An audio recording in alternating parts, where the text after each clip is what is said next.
Hello.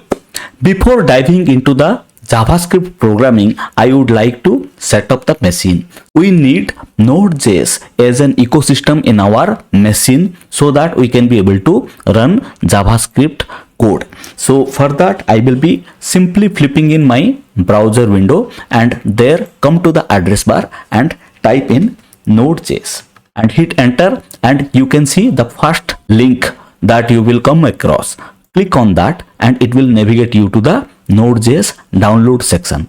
Now you can see the latest version is Node 20.12.0. So whatever is your latest version, so you can download the same, and once I will click on this one, you can see it started downloading. You can download it as per your requirement and just follow the on-screen instructions. So once I will be double clicking on the icon, you can see it has started. The setup has started and you can follow the on-screen instruction and you can be able to install the same by following the on-screen instructions. So as I have already that in my machine, I won't be doing it again. So I will be cancelling. Okay, and the next thing that we should be setting up is our code editor. Code editor is where you will be writing your code and you can be able to maintain and manage your code base.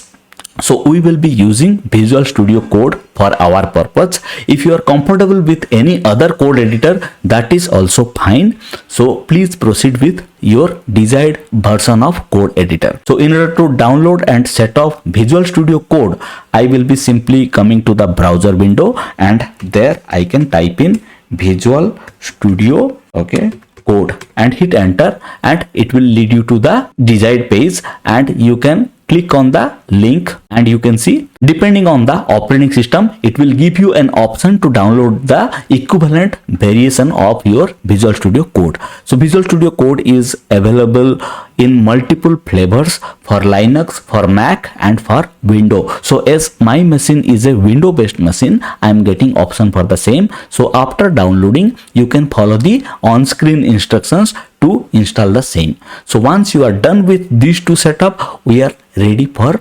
learning JavaScript. So let's dive in. Thank you. After done with installing Visual Studio Code in your local machine, just come to the Windows search bar and type in Visual Studio Code. Okay, and hit enter. So it will lead you to the Visual Studio Code welcome page. So similar kind of page you will be getting once you will be flipping in Visual Studio Code, and here you have option to either choose an existing folder or you can create a new folder of your own. So I have a folder wherein I would like to keep my project files. So I will be opening a folder from here. I will be locating to my desired location.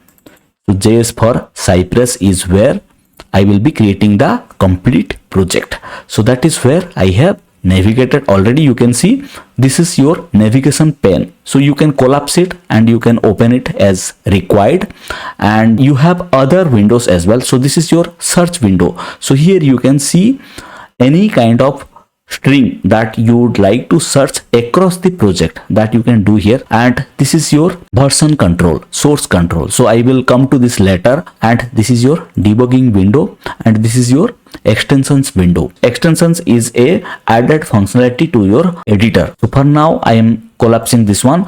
Simply navigate to your Visual Studio Code Explorer window and we will create a new file. So for our initial project, I will be creating a index file. So index.html. So it should be a HTML file. I will be showcasing demo in two different formats. One would be in the Node environment, so which won't be needing any kind of HTML file, and I will be showcasing in browser as well.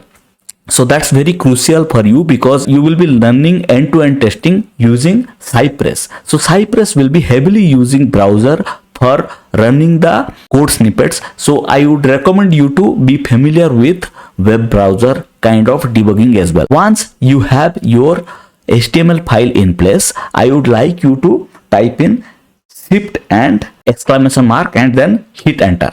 So you can see automatically it's generated this kind of code. You don't need to install any kind of third-party extension or third-party software in order to enable this one. So it's already there in your Visual Studio Code editor.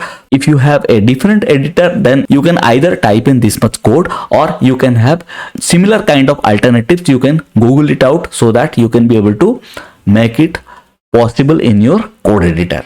So for now, I will be keeping this simple. So once I have this kind of code snippet, I would like to come up with a script file. So script file is where I will be running all my JavaScript codes. So for that, I will be again creating a new file, and I will be simply naming my file as script.js. So once I have my script.js file in place, I would like to link this file with my web browser. Until and unless I will be linking my script file to my web browser, I won't be able to run that. So for that purpose, I will be linking that file. Just introduce a script tag. So everything in your web browser is based on your tagging. So script is a tag wherein we will be telling our browser we need a external script to be linked in our web browser. Type should be your text by JavaScript. Okay, and then we will be putting a source. Source is where you will be telling the path to your script file. So in our case, it's situated in the same location as in the label of your index.html file. So I don't need to worry about the relative path. So I will be simply putting in the file name, and Control S in case of Windows and Command S in case of your Mac. So once I am done with this one, my script file is linked to my HTML file. So if I would like to run any kind of code, I can be able to do so. Let us run this particular HTML file to see what exactly is there in our HTML file. If I will right click on this one, so what I can do, I can reveal in File Explorer, and it will lead me to the direct, and it will open the same window where my project is there, and from there I can double click on this one so that I can be able to open it, and I can see what is going on here. And right now there is nothing. So for demo purpose, hello from, okay, I am saving it, Control S, and you can see if I will open this again, I have that text already available as part of this one. But how can I be able to run JavaScript for the same? So if I will come here in script.js and I will come up with some sort of alert. So alert is a function that is readily available in JavaScript. So I will be simply putting in a string hello from JS, and I will be Control S.